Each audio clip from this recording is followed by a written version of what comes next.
El ente costarricense de acreditación les da la más cordial bienvenida.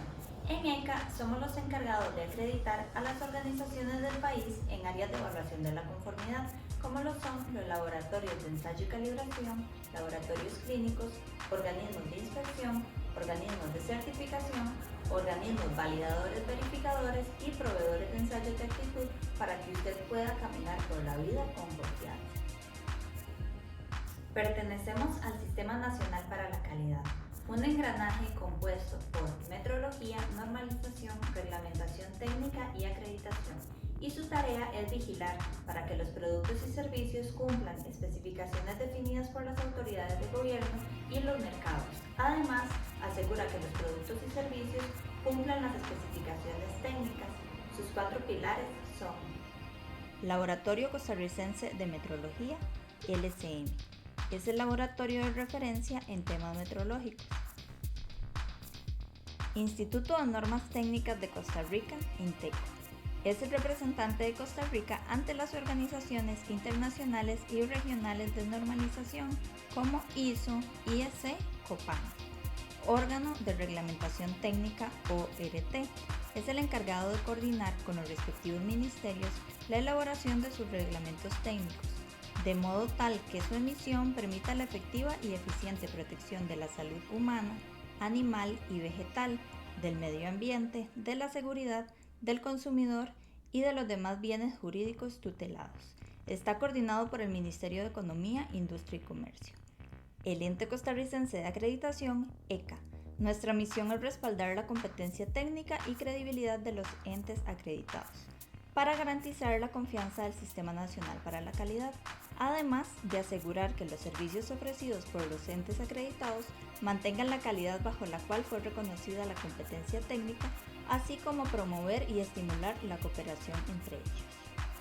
En ECA tenemos nuestras acreditaciones reconocidas internacionalmente por los máximos foros mundiales de acreditación, como lo son el Foro Internacional de Acreditación, IAF, Cooperación Internacional de Acreditación de Laboratorios, ILAC, Cooperación Interamericana de Acreditación, IAAC, International Halal Accreditation Forum, IHAF. En ECA creemos que la credibilidad se fundamenta en procesos técnicos comprobados. Creemos que el crecimiento tiene su base en poder demostrar capacidad técnica. Existimos para proveer las herramientas y procesos necesarios para que una empresa pueda crecer con base en criterios técnicos demostrados.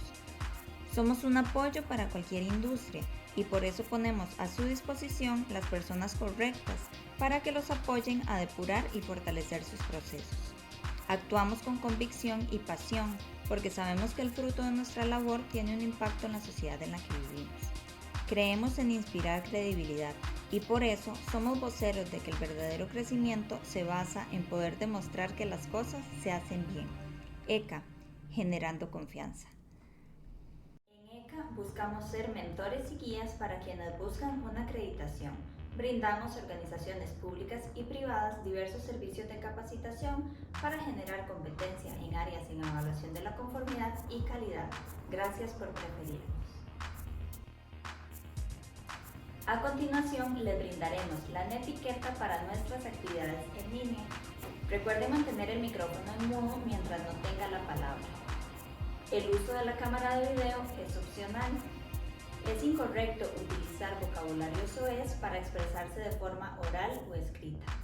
Si tiene consultas o comentarios, pida la palabra al instructor en el chat y únicamente haga uso de ella cuando el instructor se lo indique.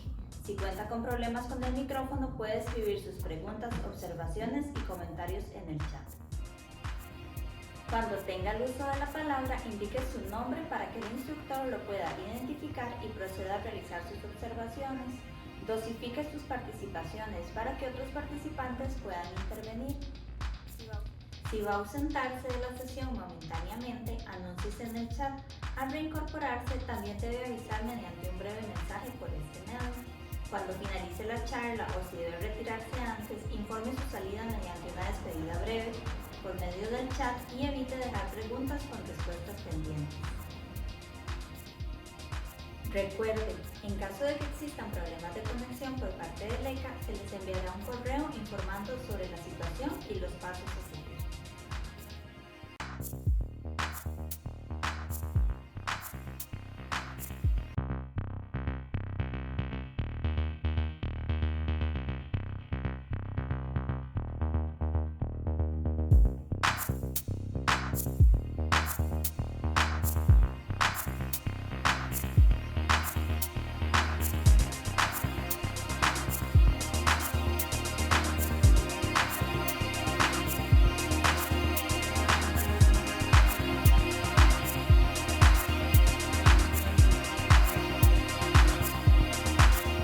Buenos días, bienvenidas y bienvenidos al webinar Seguridad de la Información, Plataformas y o Aplicaciones Seguras en el Mercado, organizado por el Ente Costarricense de Acreditación.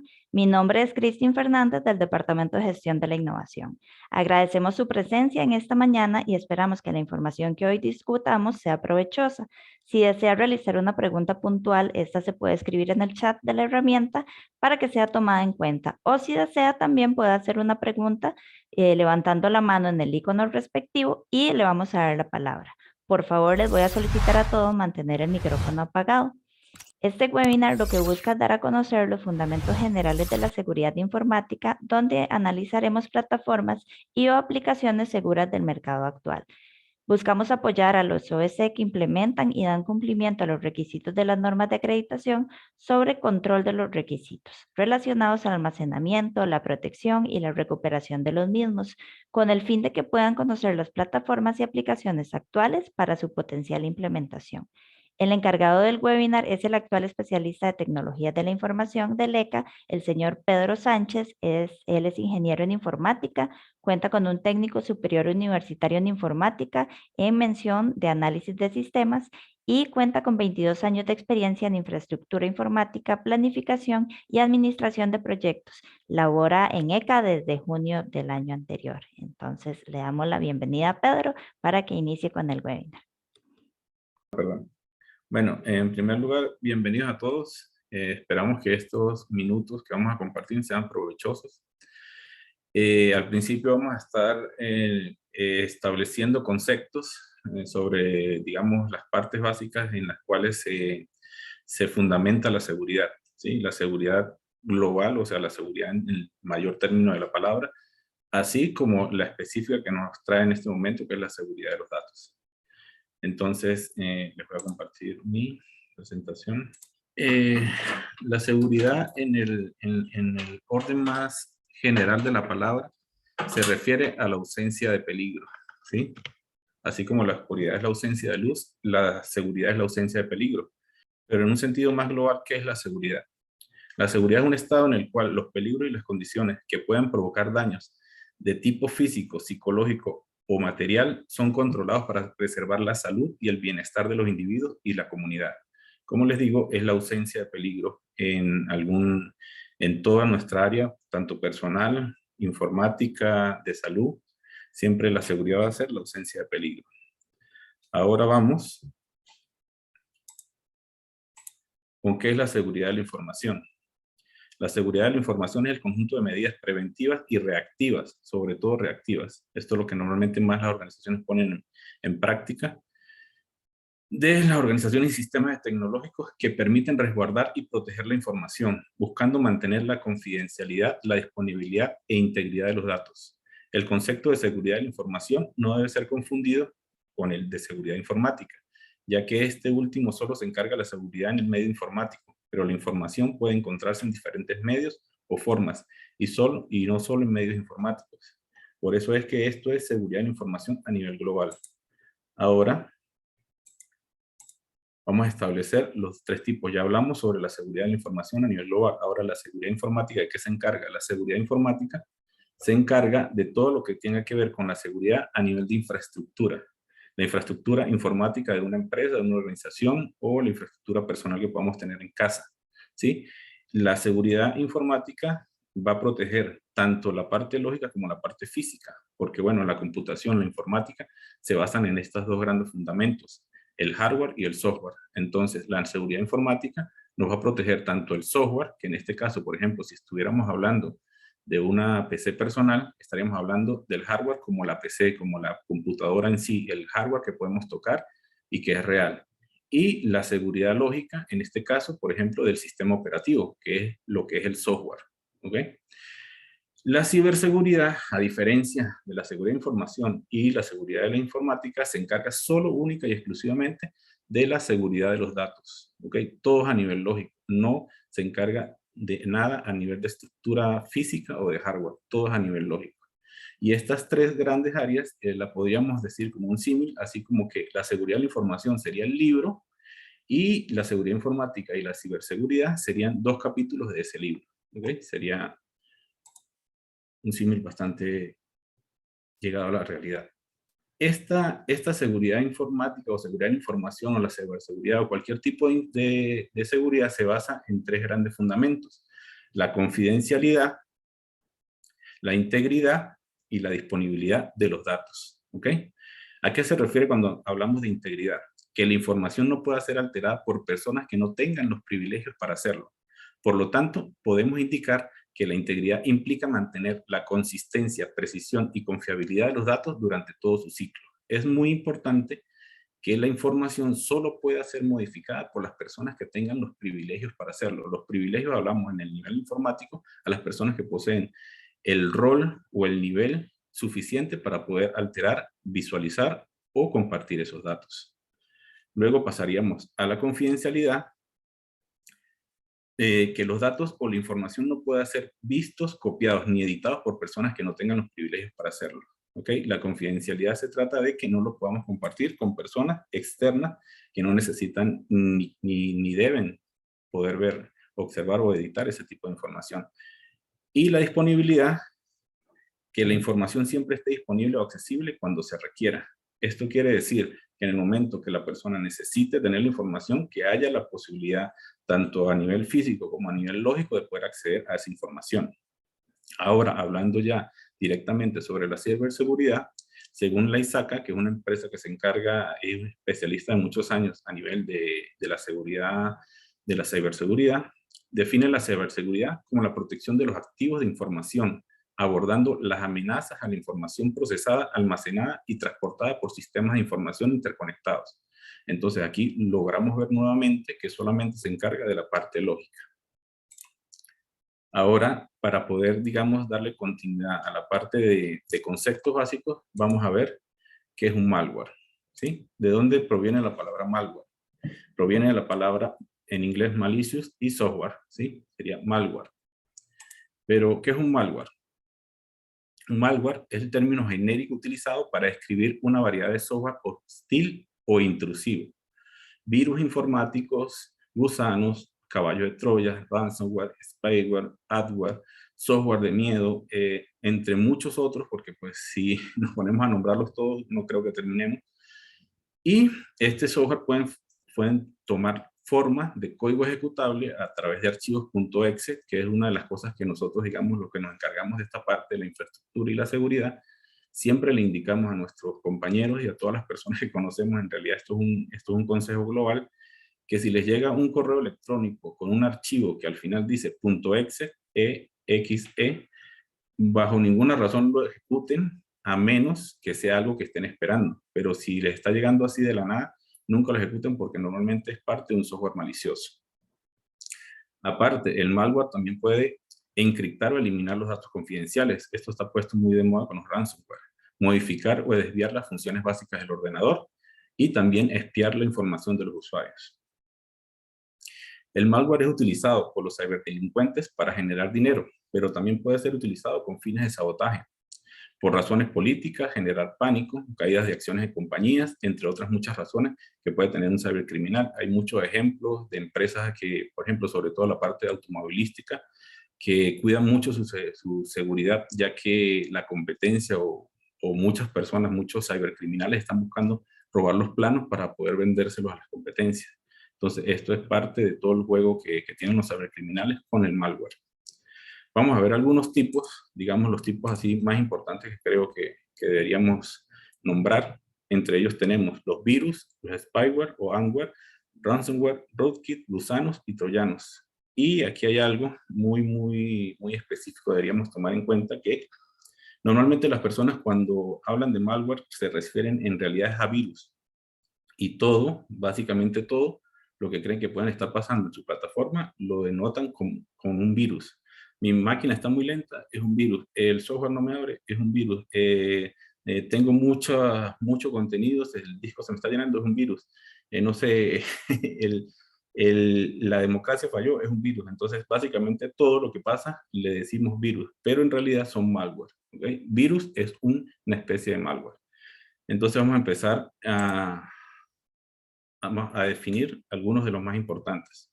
El spyware es este tipo de virus. Estos programas están diseñados para monitorear la navegación web de los usuarios. El spyware no se propaga como los virus. Normalmente se instala aprovechando las vulnerabilidades de seguridad. También se pueden ocultar y empaquetar con software no relacionados instalados por el usuario.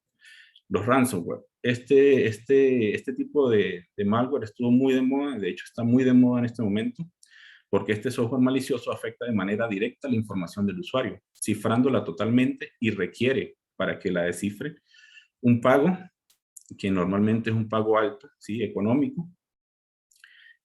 Por ejemplo, este tipo de cifrado lo pueden hacer con programas como CryptoLocker, ¿sí? Que el cual encripta de forma segura los archivos y solo los descripta después de haber pagado una gran cantidad de dinero. Entonces, esto se puso muy de moda hace más o menos 2-3 años porque muchas empresas pues, no lo tomaban en cuenta y de un momento a otro toda su información apareció cifrada en sus discos locales.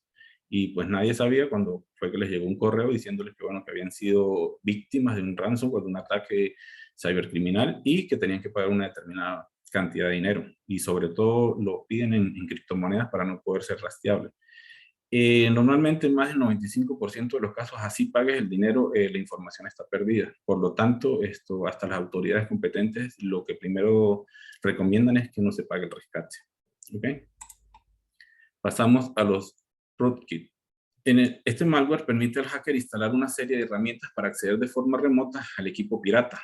El malware normalmente oculto en el sistema operativo no es afectado por el software antivirus y otras herramientas de seguridad. El rootkit puede recopilar contraseñas, robar información de tarjetas, cuentas bancarias, realizar ataques de denegación de servicio, desactivar software de seguridad, entre otros. Esto es uno de los software más, de los malware más dañinos que hay porque normalmente el usuario no se da cuenta que está siendo espiado. ¿Sí? O sea, que hay algo ahí que le puede generar algún problema en el futuro. Es lo que se denominaría un spyware. Luego, pasaríamos, esta es la de los ransomware, desde el rootkit, es los gusanos. Los gusanos, igual que los virus, los gusanos se reproducen y propagan cuando infectan un equipo. Sin embargo, la diferencia entre un gusano y un virus es que un gusano no necesita la ayuda de un programa o de un humano o de un anfitrión para propagarse. Normalmente cuando un gusano entra dentro de la infraestructura, lo recomendable, si se llega a dar cuenta el huésped, en este caso el usuario, es desconectar todas las redes posibles en las cuales esté conectado. Wi-Fi, redes LAN, cualquier cosa. ¿Por qué? Porque el gusano no necesita ningún tipo de acción por parte del usuario o por otro software para propagarse en toda la red. Y también tenemos los caballos de Troya. Al igual que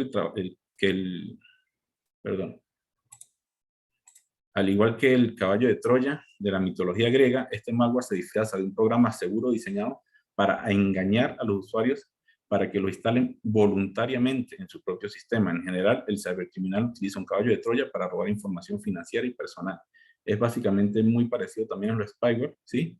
Pero en este caso, como les di el ejemplo del PDF, nosotros lo instalamos voluntariamente. Ahora entramos a otro concepto que es muy importante, digamos, definir bien y que la gente empiece a utilizarlo de forma adecuada, ¿sí? Y esto para no darle más credibilidad a las personas que hablan cuando hablan de un desastre y que lo hizo un especialista de la informática, siempre lo llaman por hacker, ¿sí? Pero en realidad un hacker no es una persona, digamos, de mal proceder ni que quiera hacerle un mal a la sociedad. Al contrario, los hackers son los especialistas en informática que se encargan con un nivel de ética muy grande de probar, buscar y recopilar información de ataques actuales o posibles ataques que puedan estar generando los cibercriminales. Ok, entonces, un hacker en realidad, esto es un término que viene desde que empezó, digamos, todo este tema de la informática hace unos cuantos años atrás en realidad.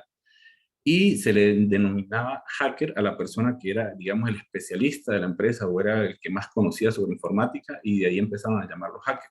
Luego, digamos, a la prensa o a los medios se les nota mejor o les da más ganancia o más credibilidad hablar sobre hackers, que los hackers son los que violan los sistemas de seguridad o los hackers son los que tumbaron un gobierno porque les violaron las seguridades de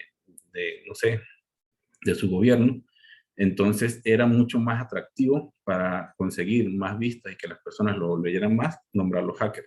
Pero en realidad estas personas son ciberdelincuentes.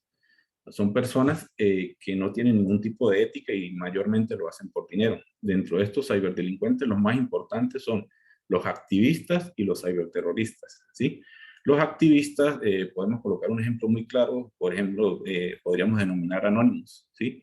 Que siempre está detrás de intentar conseguir, digamos, mejores situaciones para todas las personas, una igualdad a nivel social, económico y político para todas las personas. Entonces son activistas, son personas que creen que pueden tomar la ley por su propia mano y por lo menos tumbar un servidor de una empresa, generar información a través de líneas de propaganda. Entonces esos son, digamos, los activistas, son las personas que quieren tomar por su cuenta la responsabilidad de generar más igualdad a nivel social, político, económico. Y un ciberterrorista, ya digamos en la proporción de esa palabra, es la persona que digamos, por una retribución económica, más que todo, más del 90% es por dinero, son capaces de generar muchos traumas o muchos problemas de seguridad a corporaciones, a gobiernos, a personas, a individuos. Estamos hablando desde robar identidades a tumbar básicamente gobiernos a través de ataques de ciberterrorismo.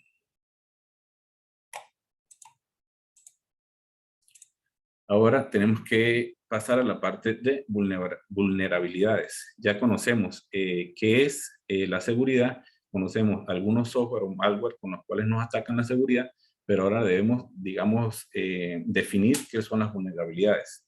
Y una vulnerabilidad de seguridad es cualquier incidente que dé lugar al acceso no autorizado a datos, aplicaciones, redes o dispositivos informáticos. Esto da lugar al acceso no autorizado a la información. Por lo general ocurre cuando un intruso logra burlar los mecanismos de seguridad.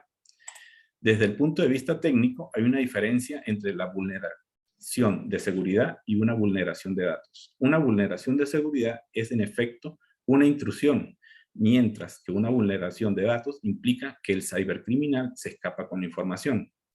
Vamos a imaginarnos un ladrón. La vulneración de la seguridad sería que el ladrón logre entrar por nuestra ventana, ¿sí? Y la vulneración de los datos es cuando ese mismo ladrón puede tomar nuestras carteras, nuestro portátil o se lleva cualquier cosa personal que tengamos en nuestra casa. La información confidencial tiene un valor inmenso. Con frecuencia se vende en la Deep Web. Esto es, para los que no conocen, son la red, le dicen la red oscura o la red baja. Sí, es donde se venden muchas cosas, digamos, de muy dudosa procedencia. En la Deep Web se pueden comprar nombres y números de tarjetas de crédito y luego utilizarlos con fines de robo de identidad o fraude. No es sorprendente que las vulneraciones de seguridad puedan costarle a las compañías muchísimo dinero. También es importante distinguir entre la definición de vulneración de seguridad y la definición de incidente de seguridad. Un incidente podría implicar una infección de malware, un ataque de denegación de servicios o que un empleado deje su portátil en un taxi. Pero si no se diera lugar el acceso a la red o a la pérdida de los datos, no se consideraría como una vulneración de seguridad. Les voy digamos, a nombrar algunos ejemplos de vulneraciones de seguridad que han sido muy famosos, ¿sí? Cuando una organización importante sufre una vulneración de la seguridad, siempre salen los titulares. Y entre los ejemplos de vulnerabilidad más importantes que han ocurrido en los últimos años, podemos nombrar, por ejemplo, lo que le pasó a Equifax, que en el 2017 una vulnerabilidad de la aplicación del sitio web provocó que la compañía perdiera los datos personales de 145 millones de estadounidenses. Estos datos incluían sus nombres, número de seguro social y número de licencias de conducir. Los ataques se realizaron durante 3 meses, de mayo a julio, pero la vulneración de seguridad recién se dio a conocer en septiembre de ese mismo año. Esto es lo que pudiéramos hablar como en el término informático se dice un hombre en el medio, ¿sí? Alguien que siempre está escuchando, pero que la otra persona no sabe que lo están escuchando, ¿sí? Entonces, lo más difícil de esto es realmente saber en qué momento se dio la vulnerabilidad y tratar de atacarlo, pero ya normalmente, ya con este tipo de ataques, ya la información ha sido filtrada y bueno, ya hay que tomar medidas reactivas.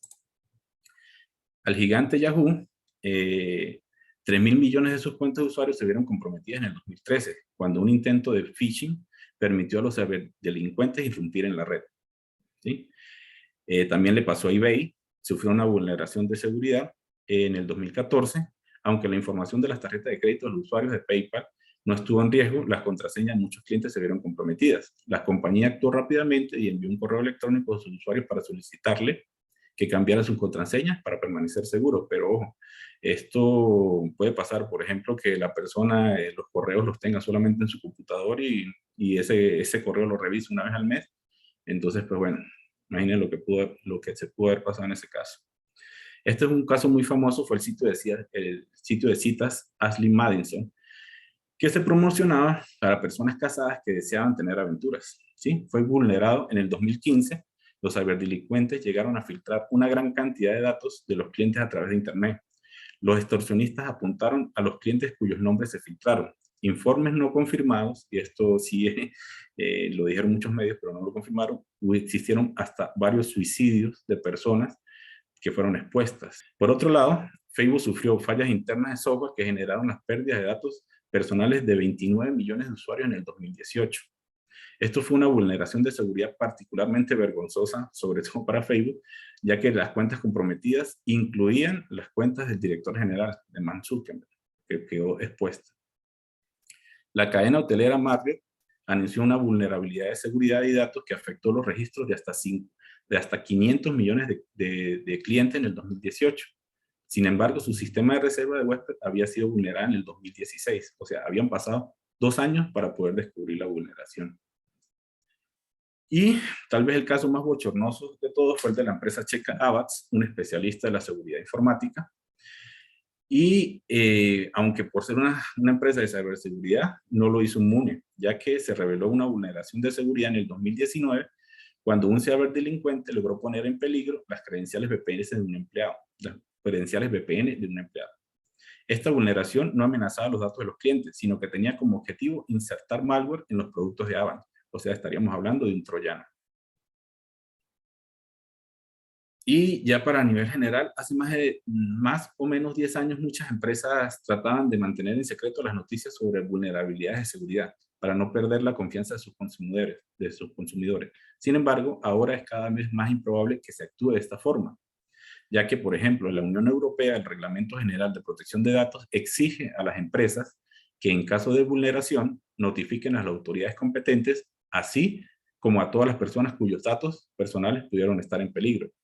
Para enero del 2020, solo para enero de 2020, Reglamento General de Protección de Datos había estado vigente solo durante 18 meses y ya se habían efectuado más de 160,000 notificaciones distintas de vulneración de datos. O sea que tendríamos un número de más de 250 vulneraciones por día. Vamos a nombrar algunos de los tipos de vulneraciones más importantes. Una vulneración que se puede hacer a través de un exploit. Un exploit ataca una vulneración del sistema como un sistema operativo desactualizado.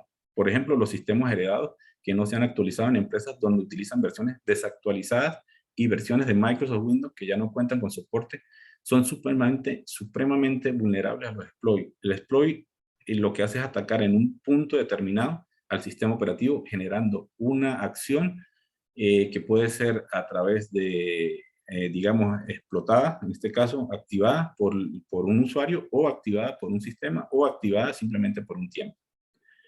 Luego pasamos a las contraseñas débiles.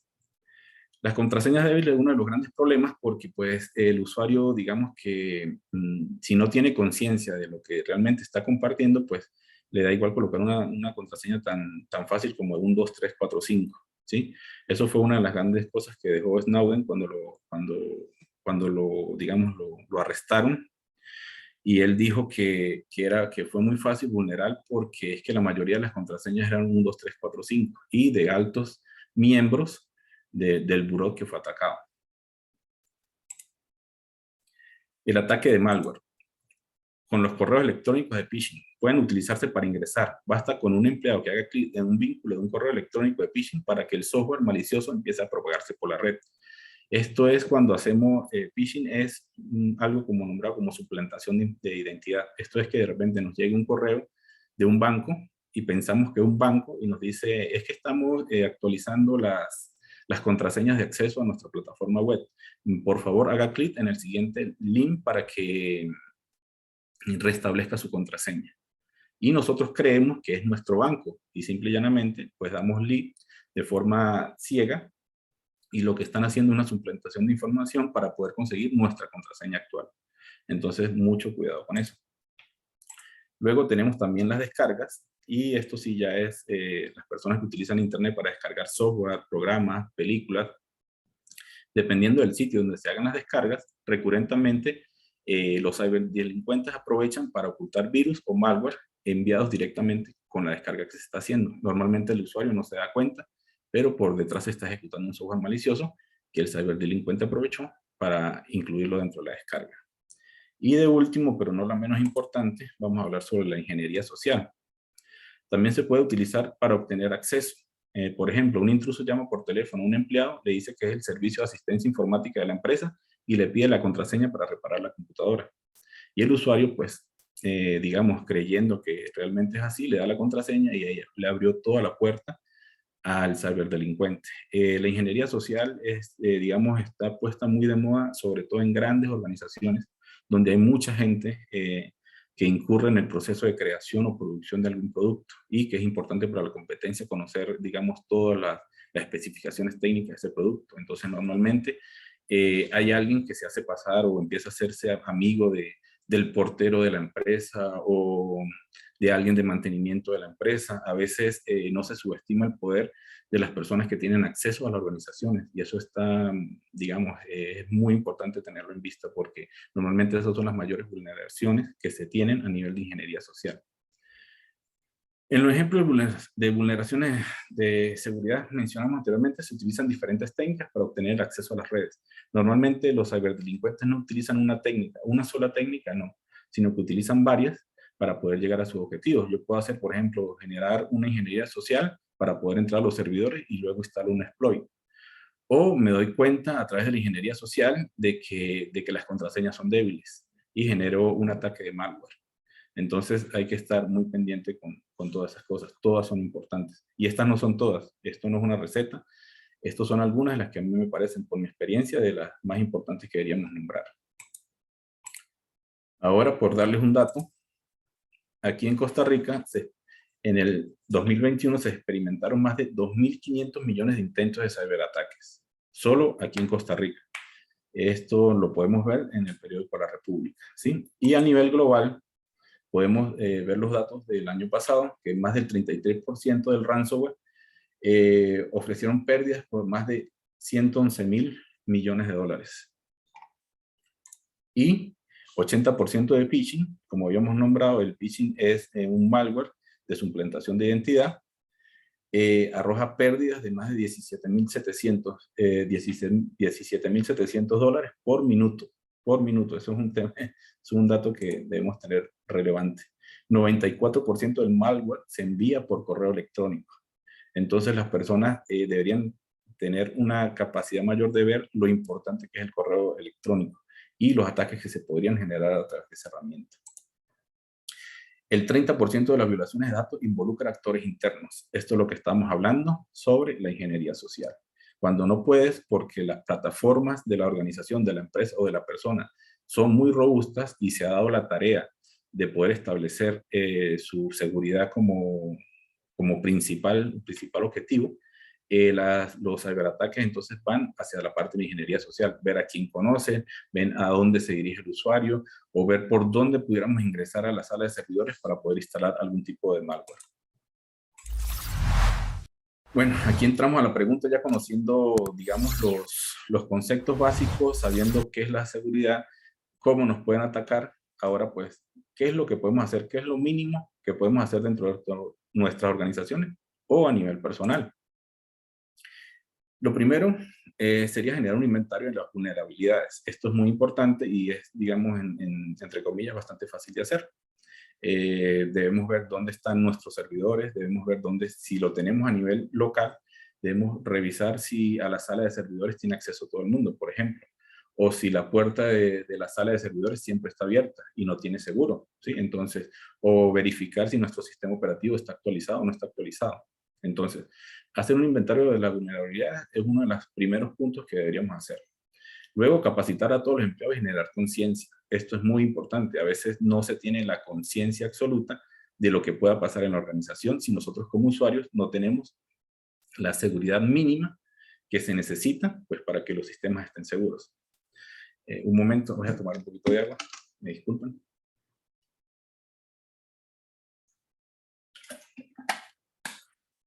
Gracias. Luego, generar estándares mínimos para la generación de contraseñas.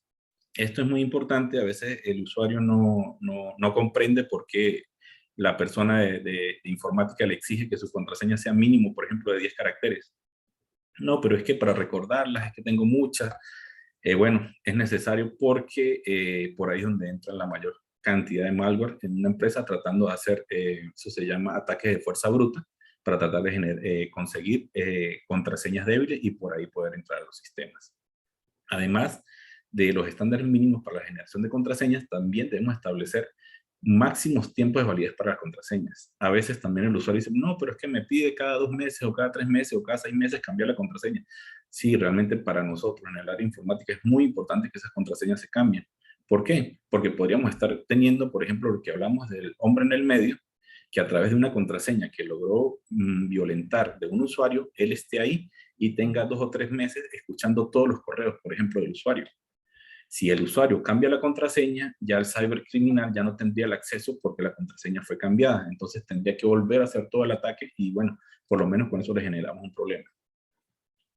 Luego, hacer un inventario de software usado en la organización. ¿Por qué esto? Porque hay muchas personas que instalan software y, por ejemplo, no le preguntan o no tienen la conciencia de decirle al de informática, decirle, mire, voy a instalar tal programa. ¿Sería bueno, sería malo? ¿Estaría dentro de la normativa aquí de la empresa para poder instalar este programa? Sino que simplemente lo instalan y ya. Entonces, es mucho más fácil tener un inventario del software y decir, bueno, tenemos 10 software autorizados y cuando uno va a hacer la auditoría dentro de una máquina, simplemente revisar que esos 10 software estén instalados y el resto de software pues no está autorizado y por lo tanto pues es desinstalado de la máquina. Aplicar la doble autenticación en todas las plataformas que nos lo permitan. Esto está muy de moda, básicamente todas las plataformas fuertes, estamos hablando de Google, Microsoft 360, bueno, hasta las que utilizamos convenientemente como Uber, Didi, todo nos permite generar doble autenticación. Esto es que ya la plataforma no solamente nos pide algo que nosotros conocemos, que es nuestro usuario, nuestra contraseña, sino que adicional nos pide algo que deberíamos tener, que es un código que nos envía a través de nuestro celular, ¿sí? Normalmente a través del celular también se podría poner a nivel de correo, pero a nivel de seguridad el correo, no estaría muy bien visto. Tener actualizados todos los software con que cuenta la organización. Esto es no solamente tener el software, sino que tenerlo actualizado. ¿Qué son las actualizaciones en realidad? La mayoría de las actualizaciones son de seguridad.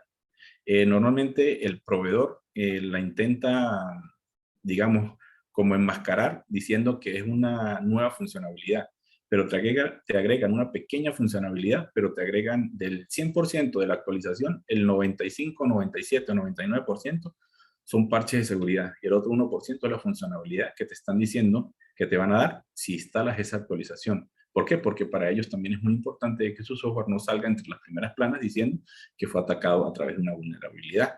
¿Ok? Entonces es importante que todos los software estén actualizados. Tener activo y actualizado un antivirus. Eso es una de las primeras cosas que debemos hacer. ¿Sí? Tenemos que tener un antivirus, es lo mínimo, es el mínimo recomendable para el uso de una computadora. Un software que esté activo, pero sobre todo que esté actualizado, porque todos los días salen nuevas vulnerabilidades. Y esto ya es a nivel de hardware como tal, si es posible activar un filtrado MAC para todas las redes Wi-Fi. ¿Qué es esto? Las redes Wi-Fi ahorita pues están siendo muy atacadas porque pues hay mucho software y hay muchas personas que saben cómo hackear una red. Entonces, a medida que eso llegue a pasar, los usuarios se dan cuenta de que la red está muy lenta, de que no funciona como debería funcionar, que estamos pagando un internet de 100 megas y pareciera que estuviéramos navegando a 1 mega. Esto se debe posiblemente a que alguien se filtró y logró conseguir la contraseña, ya sea porque lo hizo a través de un software especializado o ya sea por a nivel de ingeniería social. Por ejemplo, voy a una empresa y le digo, porque conozco a la persona, y por favor, deme ingreso a la red Wi-Fi porque necesito revisar mi correo. Y las personas, pues si tienen la contraseña, se la colocan y bueno, ya ahí abrieron la puerta. ¿ok? Entonces, ¿qué es el filtrado MAC? El filtrado MAC es decirle a los routers, mire, solamente estas computadoras son las que tienen acceso. ¿Y cómo lo hacen? A través de la MAC. La MAC es la tarjeta inalámbrica o la tarjeta de red LAN con la cual la persona se conecta a la red, valga la redundancia. Estas MAC tienen una dirección que es única y exclusiva para cada una de las tarjetas. No existen o no deberían existir en este caso, para no dar la totalidad, no deberían existir dos MAC iguales. Básicamente es imposible. Entonces, hacer el filtrado MAC es bastante recomendable. Invertir en hardware y software de calidad es una de las cosas principales que se deben hacer, ya que la información es un bien muy preciado. Si es preciado para nosotros a nivel personal, imagínense para el nivel de la empresa. Entonces, es mejor tenerlo y no necesitarlo que necesitarlo y no tenerlo. Eso es una de las cosas que yo siempre digo. Ahora aquí vamos a empezar a nombrar algunas plataformas que para mí, a nivel personal, esto ya es algo muy personal, ¿sí? Podríamos conseguir otro colega dedicado a la informática, me diría, no, estas plataformas para mí no me parecen seguras, y estaría en lo correcto, porque él tiene una percepción y yo tengo otra, ¿sí? Para mí, a nivel personal, las plataformas más seguras para correo electrónico son Google, la versión de Google Workspace, que es la versión paga, ¿sí? Google es una de las plataformas más grandes del mundo, ¿sí? Y en las cuales te incluyen el correo y te incluyen otras herramientas hermanas, como el calendario, como el Drive, como el Meet, ¿sí? Entonces, esta plataforma, aparte, te da un espacio de almacenamiento bastante interesante. A nivel gratuito existe uno que es hasta 15 gigas, y ya a nivel empresarial, pues hay varios escalones. Igual, como Google, está Office 365, que es de una de las gigantes, que es de Microsoft, ¿sí? Al igual que Google, también nos da muchas herramientas hermanas, como la parte del Office, ¿sí? Y el OneDrive, que es parte de su suite. Y por último, nombro a Zoho. Esta empresa ha ido creciendo, digamos, los últimos años, y utiliza también herramientas hermanas desde Google, ¿sí? Y nos proporciona, no digamos el mismo nivel de seguridad, porque Google y Microsoft son otro nivel de seguridad, pero básicamente, como se basan en los estándares de Google, digamos que la seguridad es muy aceptable, estaría por encima del 95%.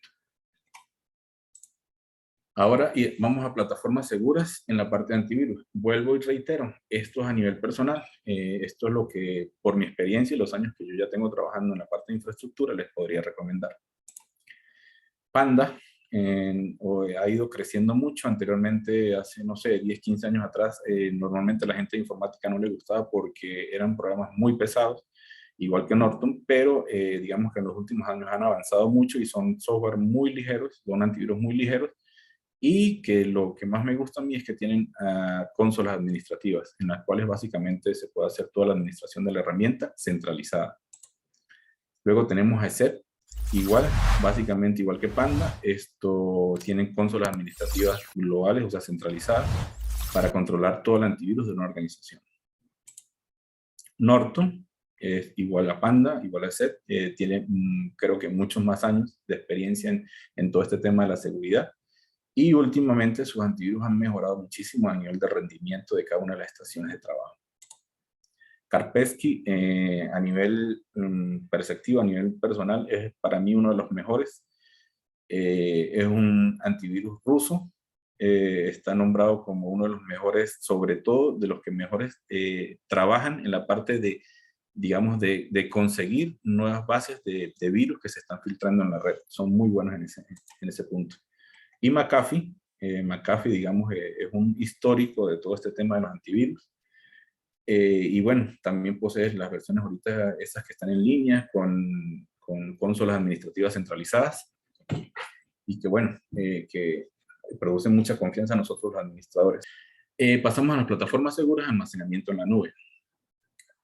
Nuevamente, aquí conseguimos a Dropbox. Dropbox es una empresa que hace unos años atrás ha generado algo que el usuario necesitaba, y era poder tener sincronizadas sus diferentes plataformas. Mi PC, mi teléfono, bueno, ahora tengo acceso también a guardar correo a través de Dropbox y muchísimas más herramientas, ¿sí? Es una herramienta bastante interesante, bastante segura. En la versión gratuita creo que son apenas 2 GB lo que proponen, pero hacia arriba en las versiones de pago son bastante interesantes. Tenemos luego Google Drive. Si ya tienen acceso a una cuenta de Gmail, ya tienen acceso a una cuenta de Google Drive. La versión gratuita es de 15 GB, viene soportada por toda la seguridad que tiene Google, ¿sí? Y las versiones de pago, a medida que se van, digamos, saltando una versión a otra, la cantidad de almacenamiento va creciendo bastante. iCloud, esta es la nube de la gente de iOS, ¿sí?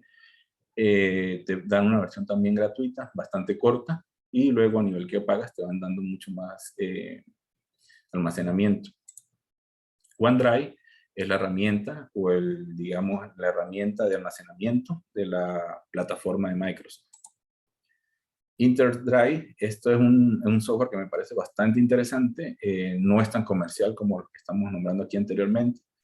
Las versiones de pago son bastante económicas y lo bueno es que cifra de punto a punto, la información viaja cifrada completamente y nadie, absolutamente nadie tiene acceso a tu información, así te descarguen o tengan acceso a tu cuenta, a menos que tú pues obviamente la descifres. Entonces me parece particularmente interesante esa herramienta. Todas estas herramientas están pues obviamente soportadas con un nivel muy alto de seguridad por el tipo de compañía que las vende. Plataformas seguras ya a nivel de navegadores. Esto es todo un tema y me gustaría nuevamente reincidir en mi premisa de que esto es a nivel personal. Para mí, estos son los navegadores más seguros que existen en la actualidad. Por excelencia, Tor. Tor es un navegador que no es muy conocido, pero es, digamos, el más seguro que existe por todo su nivel de configuración, de configuración a nivel de seguridad. ¿Okay? Este es el navegador por excelencia que utilizan los cibercriminales o cualquier persona que quiera, digamos, navegar en el Deep Web. Luego tendríamos Brave. Brave ha empezado, digamos, lento hace unos años, pero a medida de que la gente lo ha ido conociendo, ha tomado muchísimo más fuerza. Es un navegador que está, digamos, forzado hacia la parte de seguridad, bloquea muchísimas cosas de publicidad o rastreadores y es muy fácil de configurar. Luego tendríamos Opera, luego tendríamos Firefox y tendríamos Chrome. Estos tres últimos, sus estándares son bastante parecidos, ya que intentan, bueno, esos son navegadores que luchan mucho por sectores del mercado, entonces pues sus niveles de estándares de seguridad son muy parecidos. Digamos, no se van tantos hacia Brave o hacia Tor, porque, bueno, su parte comercial no sería tan, digamos, tan viable. Ahora, ya que conocemos los navegadores, tendríamos que también conocer que a estos navegadores nosotros les podemos agregar complementos. Complementos que nos hacen más seguro el navegador, ¿sí? Por ejemplo, podríamos instalar AdWord AdBlocker, ¿sí? Que este bloquea todo tipo de anuncios y rastreadores. Esto es un complemento muy utilizado. Luego tendríamos ATunnelBear, que protege la privacidad y mantiene alejados a los piratas informáticos y ataques maliciosos. Viene con un diseño súper simple, pero puede manejar algunas tareas complejas con facilidad. Una vez que instale el complemento, encripta sus datos de navegación y realiza auditorías frecuentes para asegurarse de que no haya problemas de seguridad. Y lo que me parece más interesante es que aporta una VPN gratuita. ¿Okay? Luego estaríamos con DuckDuckGo. Evita que nos rastreen. Sus principales finalidades es tener protegidos nuestros datos personales. DuckDuckGo, el único detalle que yo le veo a DuckDuckGo es que nos limita la cantidad de sitios que podemos navegar. ¿Por qué? Porque DuckDuckGo elimina o bloquea literalmente de una vez todo lo que son rastreadores, anuncios, y nos hace más segura y se rige sobre todo hacia la parte de privacidad de datos. Luego tendríamos Privacy Badger, que es una extensión para los navegadores que evita que los anunciantes y otros rastreadores de terceros rastreen secretamente a dónde vamos o a qué página seguimos, ¿sí? Luego tendríamos User Agent Switcher, que es una extensión con la que podemos hacer que nuestro navegador se hace pasar por otro navegador o hasta hacer pasar a las personas que nos están siguiendo que estamos utilizando otro sistema operativo. Me parece muy interesante este complemento. Y por último, les podría recomendar el HTTPS Everywhere, que esto lo que hace es que forzar que todas las páginas que nosotros navegamos sean siempre en el protocolo HTTPS y bloquee todas las que son a protocolo HTTP. Entonces, me parece bastante interesante. Ahora ya tenemos algunas herramientas, tenemos algunos complementos, sabemos sobre los navegadores, digamos, para mí los más seguros. Y ahora tenemos el almacenamiento local. ¿Qué es mejor, tener el almacenamiento local o tener el almacenamiento en la nube? Esto ya es algo digamos, a criterio de cada uno de los especialistas. Para mí podría ser uno, para un colega podría ser otro, pero les presento los pros y los contras de cada uno. El almacenamiento local, los pros más importantes serían la mayor velocidad de transmisión de datos entre discos locales, sobre todo desde la aparición de los SSD, de los discos en estado sólido. La capacidad de almacenamiento es fácilmente escalable. Es muy sencillo agregar 2 teras, 4 teras a un servidor o a un disco externo. El acceso a la información está asegurado por el administrador. Esto ya es que si tenemos un cuarto de informática, pues eso tiene una llave, tiene que tener una buena estructura y ahí no entra más nadie, sino que el que tiene la llave. En este caso, normalmente son los administradores. Y una de las cosas más interesantes es que no se necesita internet para tener acceso a los datos. Las contras. El hardware es costoso. Un servidor es costoso. Los discos en estado sólido de buena calidad son costosos. La accesibilidad es todo un desafío cuando el usuario no está en la red. La disponibilidad de la información está sobre todo asegurada cuando tú estás dentro de la red local, pero cuando estás fuera ya se complica un poco. Los altos costos de mantenimiento. El servidor como tal ya es costoso y aparte el servidor debe tener redundancia en la parte eléctrica, tiene que tener un buen aire acondicionado, bueno, toda la luz, todo lo que se necesite para que ese espacio esté siempre protegido. El hardware posee una vida útil. Estos son temas electrónicos y pues todo lo que es electrónico tiene una vida útil. Y la recuperación frente a un desastre puede ser muy lenta o imposible. Esto es en el caso que, por ejemplo, el peor de los escenarios, se nos queme el cuarto de servidores y se quemó todo el disco y no hay un respaldo del disco. Entonces, recuperarse frente a ese desastre sería básicamente imposible. Y ahora pasamos al tema de la nube. En los pros más importantes del almacenamiento en nube es que el costo por gigabyte es bajo. En este momento es bajo. Hace unos años era mucho más costoso porque estaba iniciando digamos, este tipo de productos. Pero ya con tanta competencia, pues los precios son bastante amigables. Total disposición de los datos sin importar el lugar. Esto es que la persona puede estar en su oficina, en su casa, en un centro comercial, en cualquier lado y tiene acceso a los datos. ¿Por qué? Porque todo está en la nube. Sincronización con todos los dispositivos de forma inmediata. Esto es que, por ejemplo, en Google, las personas que utilizan Google, si yo lo tengo en mi teléfono, en mi laptop y en una PC personal, si yo tengo la sincronización activada, todos los datos van a ser activados para todos los dispositivos. Y esto me ofrece adicional una redundancia inmediata, que es muy bueno porque si llego a perder mi laptop, pues tengo la redundancia en mi teléfono y tengo la redundancia en mi PC. La recuperación frente a un desastre suele ser muy rápida. ¿Por qué? Porque todos los datos siempre están en línea. Hay disponibilidad inmediata. La seguridad del dato está provista por el proveedor con altos estándares de seguridad y prevención de ataques cibernéticos malintencionados. Los contras, es necesario tener una conexión estable a Internet siempre disponible. Esto es siempre muy importante. El rendimiento está dado por los recursos del servidor principal. Esto es porque la mayoría de los programas o espacios que compramos en nube son compartidos, ¿sí? Y al ser compartidos, pues hay muchos recursos que muchas otras personas también están utilizando al mismo tiempo que nosotros. Y esto también se fija en que los altos costos para servicios dedicados. Un servicio dedicado es una máquina, un espacio en nube que está solamente dedicado a mí. Esos tienden a ser muchísimo más costosos que los servicios compartidos. Ahora ya para terminar, les voy a dar un pequeño ejemplo de la vida real. Esto es algo que está muy de moda y esto más a nivel informativo porque como nos dimos cuenta, la mayoría de los ataques llegan por acceso al correo electrónico. Entonces les voy a nombrar de esta herramienta que se está utilizando desde hace unos pocos años atrás. Esto es un nuevo protocolo que están utilizando los grandes como Google, Facebook, Twitter, Instagram, ¿sí? Y estamos hablando del Open Authorization. Esto es un estándar abierto que permite flujos simples de autorización para sitios web o aplicaciones informáticas. Se trata de un protocolo propuesto por Blaine Code y Chris Messina.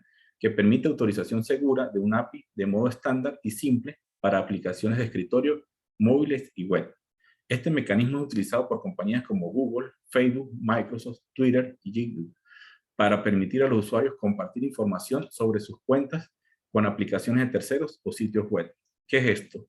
Esto es cuando, por ejemplo, quieres registrarte en un sitio y te dicen, no, no es necesario que me generes una contraseña nueva ni que me coloques tu correo, simplemente autentícate con Google o autentícate con Facebook. Ah, pero lo que no te dicen es que en el momento de tú dar ese token, así es como se llama, ese token, yo le estoy dando un token a un tercero para que pueda ver mi información personal de otra plataforma a la cual yo le tengo muchísima información personal. Llámese, por ejemplo, Google, en la cual yo tengo mi correo electrónico, tengo, no sé, espacios en Drive, tengo herramientas, y le estoy dando la posibilidad a esa persona de obtener acceso básicamente a toda mi información de manera inmediata, simple y llanamente diciéndole que se acepto, que esa aplicación se autentique a través de Google, por ejemplo, o se autentique a través de Facebook, ¿sí?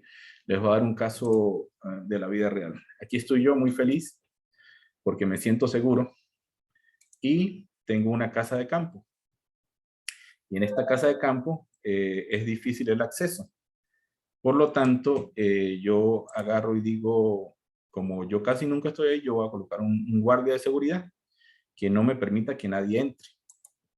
Pero como yo no puedo estar yendo a la casa cada vez que yo necesito algún servicio de la casa, yo le digo al guardia de seguridad, si usted ve que alguien llega con un certificado como este que le estoy mostrando, usted sin preguntar y sin hacer ningún tipo de acción, él me permita que entre a mi casa. Entonces, yo en algún momento voy a necesitar los servicios de un carpintero, de alguien que vaya a la piscina, un jardinero. Entonces el jardinero me dice, sí, yo puedo ir a su casa a hacer el trabajo, en este caso en carpintero. Y yo le digo, ok, perfecto. Entonces, para que el guarda lo deje entrar, como yo no puedo ir con usted, usted le va a mostrar este certificado. Y el guarda, al momento de que el carpintero le muestra el certificado, sin hacer preguntas, sin hacer ningún tipo de proceso de verificación, así yo tenga un password súper robusto, así yo tenga doble autenticación, tenga lo que sea, no importa, porque el guarda dice, este es el certificado del dueño de la cuenta, del dueño de la casa, por lo tanto, él autorizó que esta persona entrara. Y bueno, ahí ya se hizo toda la magia y solamente impliquemos de que no sea un carpintero, sino que sea alguien que se esté haciendo pasar por un carpintero. Entonces, pues bueno, ahí vendría todo el desastre. Y bueno, aquí ya hemos terminado. Gracias por su tiempo e interés en este webinar.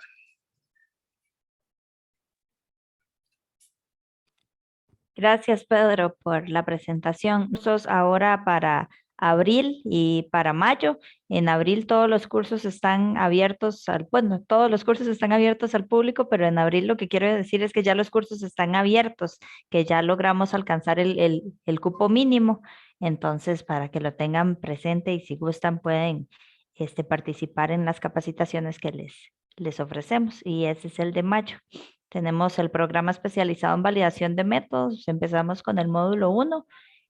Tenemos el curso de formación de auditores en la norma 17025, el curso de implementación de la norma 17020 y un taller de manejo de conflicto. La grabación del webinar va a subirse en el YouTube del ECA para que lo busquen en el YouTube. Se llama ECA, Ente Costarricense de Acreditación, y ahí están varios videos. Entre ellos vamos a colocar el del webinar ahí. Esperamos ahora en la tarde para que estén al tanto. Entonces, si no hay ninguna consulta, si todo les quedó claro y si ya nos completaron la evaluación, pueden retirarse. Muchísimas gracias a todos y que pasen bonito martes. Hasta luego.